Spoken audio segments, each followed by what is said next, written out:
Bonsoir à toutes et à tous, ça arrive un peu tard, mais ça arrive quand même, ça y est.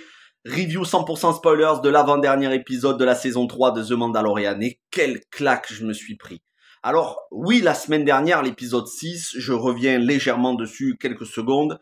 Il servait à rien si ce n'est les 5-10 dernières minutes. Ça a été un épisode sympathique, pas désagréable du tout, j'ai pas détesté.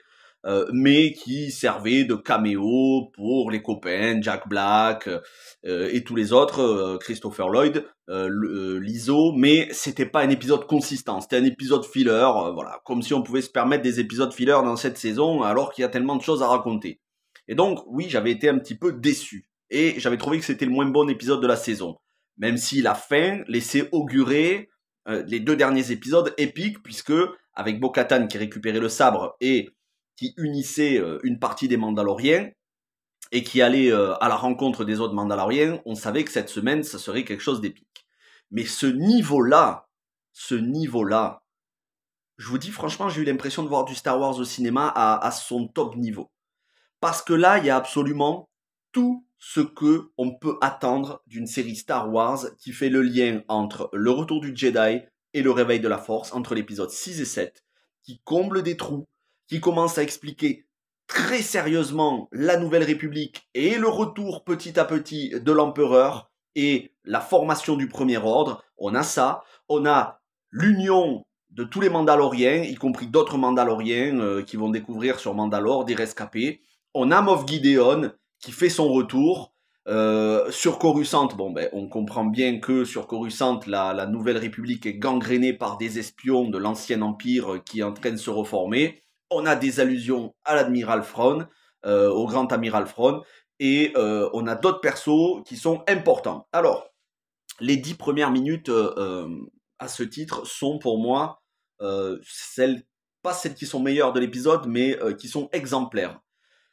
On voit les différents généraux de l'Empire déchu qui sont dispersés aux 4 coins de la galaxie, dans l'ombre, dans le secret, en train de tenir un Shadow Council, un conseil de l'ombre. Et il nous est fait référence au retour du Grand Amiral Thrawn. On le sait maintenant à la Star Wars Celebration, ça a été confirmé dans la bande-annonce de Ahsoka, la série qui arrivera normalement au mois d'août chez nous. Le Grand Amiral Thrawn est teasé et voilà, tous ces chefs, tous ces anciens généraux de l'ordre de l'Empire nous disent, voilà, le Grand Amiral Thrawn va revenir. Et parmi ces généraux, il y en a un qui s'appelle Hux. On comprend que c'est le père de Hux, joué par Domhnall Gleeson dans la postlogie. Donc, encore une fois, ça fait le lien. Là, clairement, le lien, il est fait. Maintenant, on ne pourra plus revenir en arrière. Et je m'en réjouis. Et je vais vous dire pourquoi. Cette saison 3, et je sais que ça plaira pas à tout le monde, mais j'assume totalement, cette saison 3 commence sérieusement à me réconcilier avec la postlogie 7-8-9. Et je vous dis ça depuis plusieurs semaines. Je commence à avoir envie à nouveau de regarder le 7-8-9. Alors que je m'étais dit, c'est terminé. Enfin, le 9, je l'avais aimé au cinéma. Mais le 7 et 8, je m'étais dit, je ne les regarderai plus. Et je commence sérieusement à avoir envie de les regarder à nouveau et de m'intéresser beaucoup plus euh, sans, sans tous les aspects négatifs. Ça n'enlèvera pas les aspects négatifs, mais on commence vraiment à combler les trous. La Nouvelle République, la formation du Premier Ordre, le général Hux, le retour de Grand Amiral Thrawn, et tout ce qu'il va y avoir avec Moff Gideon qui forme une armée, les Dark Troopers avec des armures en Beskar, il est en train de former une flotte, etc. Autre chose, et ça c'est extrêmement important, il en est fait allusion à peine quelques secondes, le projet Nécromancie et le docteur Pershing. Et là, on comprend que le docteur Pershing, il était là pour le clonage. Lui, le perso, on s'en fout, peut-être qu'on le verra plus. Mais il était là pour donner ses connaissances en matière de clonage. Et que le projet Nécromancie, c'est clairement, sur Exegol, le clonage de l'empereur. Mais ça, c'est sûr et certain. Le projet Nécromancie, c'est faire revenir les morts à la vie.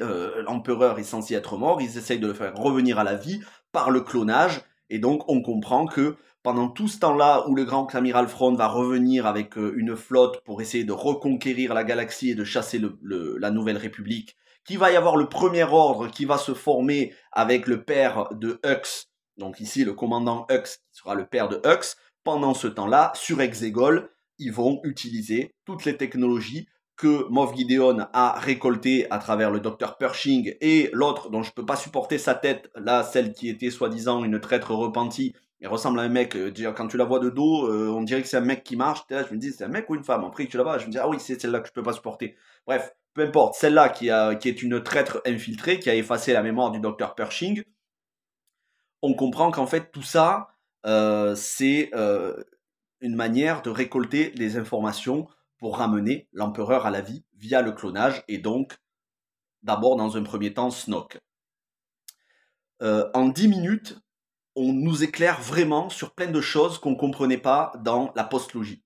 Donc maintenant, quand je vais regarder la postlogie, je vais me dire, ok, je comprends mieux grâce à The Mandalorian saison 3. D'où l'indispensabilité de cette saison 3, et je regrette encore une fois que la saison 3 ne marche pas aussi bien en termes d'audience, parce que vraiment, elle est, même si elle a des défauts, hein, bien évidemment, elle est hyper importante pour la suite de Star Wars, pour faire le lien. Surtout que maintenant, on sait que Star Wars 7, 8, 9 sont canoniques, quoi qu'on en dise, même si ça déplaît à certains.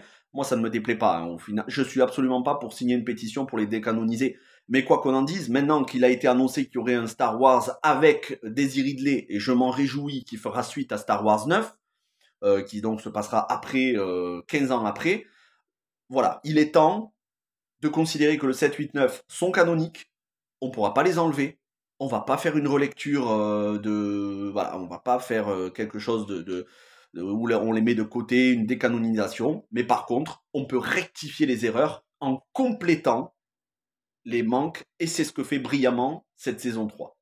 En dehors de ça, la reconquête de Mandalore, ça fait plaisir de voir tous ces Mandaloriens qui ont tous de l'honneur, mais qui se méfient tous les uns des autres, petit à petit se faire confiance, à l'image de Paz Vizsla et de Axe Woves, qui d'abord, dans un premier temps, se méfient au point de se battre et sont séparés par Grogu, qui a revêtu l'armure droïde de IG-11, qui a été réparée, purgée de sa mémoire, de ses circuits défectueux, par l'espèce de Babou Frick. Je sais plus comment s'appelle cette espèce, mais ça me fait toujours plaisir de les revoir. J'adore leurs tronches, je trouve qu'ils sont trop mignons.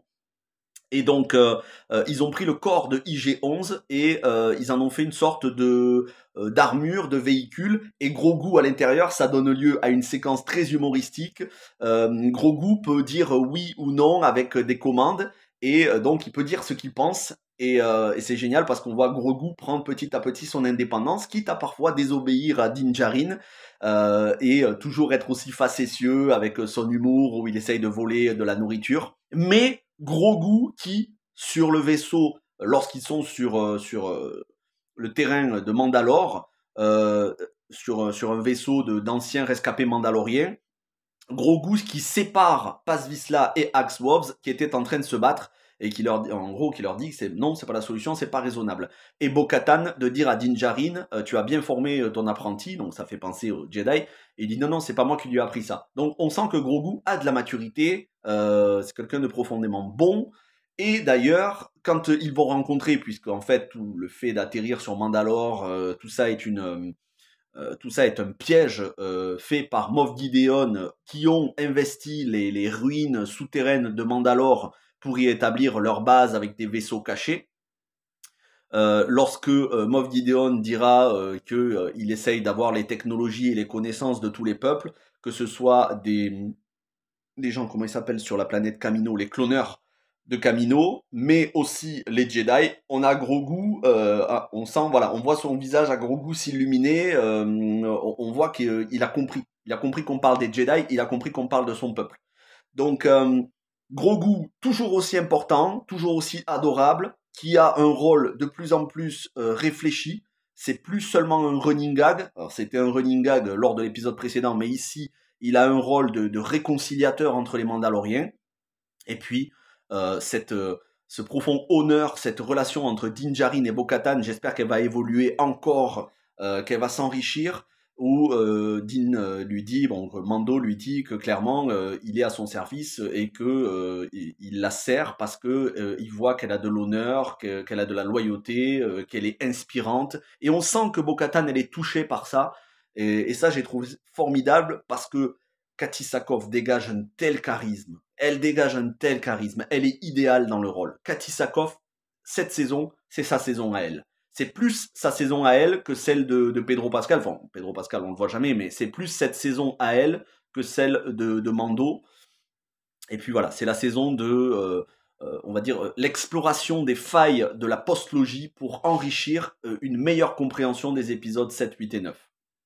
Donc, on arrive à la fin avec cet affrontement où ils sont pris au piège dans un hangar dans les souterrains de Mandalore. Donc, tous nos Mandaloriens sont pris au piège par les Dark Troopers de Moff Gideon qui ont revêtu des armures en Beskar, y compris Moff Gideon lui-même. Et le sacrifice, parce qu'il se sacrifie pour faire échapper tous ses compagnons, les sacrifices de Paz Vizsla, vous savez, celui qui est en armure avec sa mitrailleuse laser, qui m'a fait penser à Vulcan Raven dans Metal Gear Solid 1, pour ceux qui ont fait Metal Gear Solid, le jeu. Il m'a fait penser à Raven avec sa mitrailleuse. Le mec est très très bon, ultra charismatique. Et donc, qui élimine tous les troopers, mais qui, au final, est confronté à 3 gardes prétoriens, et ce sont les mêmes styles de gardes, ce sont les mêmes, alors je ne sais pas si c'est exactement ceux qui sont dans Star Wars 8, mais ce sont les mêmes en apparence, l'aspect, que ceux de Star Wars 8 qui protègent Snoke, c'est-à-dire en armure rouge, avec leurs armes laser, qui ne sont pas des sabres laser, mais qui sont fatales, et tous les 3, ils se mettent à tuer Paz Vizsla, et c'est sur ça que se termine l'épisode, le sacrifice de Paz Vizsla pour amener les autres Mandaloriens à s'échapper, pour prévenir l'armurière qui est retournée avec certains rescapés au vaisseau, et pendant ce temps-là, Moff Gideon qui, par effet de surprise, ordonne à ce qu'on bombarde tous les Mandaloriens qui sont stationnés en orbite de Mandalore. Donc, on va avoir le final, donc ça s'interrompt en pleine action. On va avoir le final pour la semaine prochaine. Dernière chose, parce que je ne vais pas le faire plus long, 50 minutes, si on enlève, 4 minutes à la fin, on en a pour 46, 47 minutes. Voilà la durée que devrait avoir chaque épisode. Alors, c'est sûr que la semaine dernière, si on avait eu 50 minutes de caméo, ça n'aurait pas été intéressant. Mais voilà la durée que devrait avoir chaque épisode de The Mandalorian. C'est pas normal d'avoir des épisodes de 25, 26, 27 minutes. Ils devraient tous faire au moins 40-45 minutes d'image, sans le générique. Le générique, c'est des génériques à rallonge. Voilà, c'est consistant, on peut développer des choses. 10 minutes sur le Shadow Council, le Conseil de l'Ombre avec les anciens généraux de l'Empire. 30 minutes de réconciliation des Mandaloriens et conquête de Mandalore. Plus encore une petite dizaine de minutes de combat contre des troopers, de fusillade à la mitrailleuse laser, en 1 contre 1, à tous. Et oui, Din Djarin qui est fait prisonnier, Din Djarin qui est désarmé et fait prisonnier par Moff Gideon, qui emprisonne pour l'interroger. C'est très très bien équilibré, il n'y a aucun temps mort, il n'y a rien à jeter. En termes d'humour, c'est là, ça fonctionne et c'est excellent. En termes d'émotion, il y en a à la fin avec la mort de Paz Vizsla. Donc j'ai absolument rien à redire de négatif sur cet épisode, c'était une grosse claque. Et je me dis que si on avait vu ça au cinéma, mais ça aurait été tellement exceptionnel. Et comme il a été confirmé que Dave Filoni ferait un film qui se passera au cinéma et qui sera le point culminant du Mandoverse, autant vous dire que Dave Filoni, je suis en admiration, y compris pour Jon Favreau, et je dis grand respect à eux, heureusement qu'ils sont là, ils ont réussi le pari quasi impossible de me donner l'envie à nouveau de voir les épisodes 7 et 8 sous un jour nouveau, que je sais d'ores et déjà que je vais mieux apprécier que quand je les ai vus au cinéma où j'ai failli sortir de la séance. Je sais que maintenant, grâce à The Mandalorian saison 3, je vais mieux apprécier la trilogie 7, 8, 9, certes bancale, mais qui avait des bonnes idées. Donc, grand merci à eux. Et je suis très content de l'évolution de Star Wars. J'espère que ça va continuer et qu'on va avoir du Star Wars pendant encore longtemps. Au niveau de qualité de cet épisode-là, vous pouvez m'en servir tous les mois. Je dis oui. Merci à toutes et à tous. N'hésitez pas à me dire ce que vous en avez pensé en commentaire. Toujours respectueux. On n'insulte pas l'épisode 7, 8, 9. On peut ne pas être d'accord. On peut dire qu'on n'a pas aimé. Il n'y a aucun souci. Moi non plus, épisode 7, 8. J'avais détesté certaines choses. J'avais failli sortir de la salle. Donc, j'avais pas aimé. Mais tout n'était pas à jeter. Voilà, s'il vous plaît, soyez nuancés. Je sais qu'en termes de Star Wars, c'est dur parce que ça soulève les passions. Les uns, voilà, dire tout est à te jeter, les autres, tout est excellent. S'il vous plaît, restez nuancés dans les commentaires, restez respectueux. Je suis pas en train de vous dire que les épisodes 7, 8, 9 sont des chefs-d'œuvre. C'est pas ce que je dis, mais restez respectueux. Voilà. un peu de nuance, on en a besoin. Ne faisons pas les fanboys acharnés haters. Voilà. Merci à vous d'avoir regardé cette vidéo. N'hésitez pas à liker, vous abonner, partager. Allez voir ma vidéo sur Donjons et Dragons, l'honneur des voleurs, que j'ai vu hier au cinéma. Meilleur film live action de l'année pour l'instant en matière de divertissement. Et puis, demain soir, on se retrouve pour un live 100% débriefing, 100% spoilers. Super Mario Bros. Movie, le film d'animation, et Tetris, le film avec Taron Egerton sur Apple TV+. Il y aura de nombreux invités. Ce sera un live feel good, comme on a fait la semaine dernière avec Final Fantasy, mais là, ce sera avec Mario et Tetris, les films. On va bien débriefer tous les clins d'œil, les easter eggs. Donc, si vous avez vu les films, n'hésitez pas à venir demain soir. Je vais programmer, là, dès que j'ai fini cette vidéo, je vais programmer le live. Donc, vous le verrez apparaître dans les notifications. Merci à toutes et à tous. Passez une bonne fin de semaine. On se retrouve demain soir. Et ciao tout le monde.